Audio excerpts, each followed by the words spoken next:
হয়নি, আমাদের আনন্দ শেষ হয়নি। দুর্লভ সময় আমরা অনেক অতিক্রান্ত করে ফেলেছি।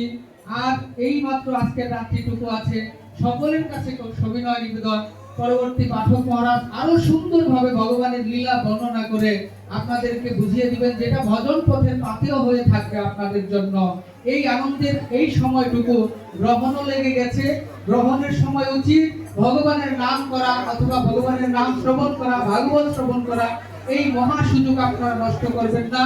এই পাঠক মহারাজের কাছে আপনারা বাকি সময়টুকু ভগবানের নাম শ্রবণ করুন, কীর্তন শ্রবণ করুন, কথা শ্রবণ করুন, পরবর্তীতে দংশন লীলা শ্রবণ করুন এবং সারা রাত্রি রাধারানীর কীর্তন শ্রবণ করে আজকের রাত্রির সঠিক ব্যবহার করে ভগবানের কৃপায় এই দুর্লভ মানব জন্ম যা পেয়েছি সেটাকে সার্থক করুন। জয় গুরু, জয় নিতাই।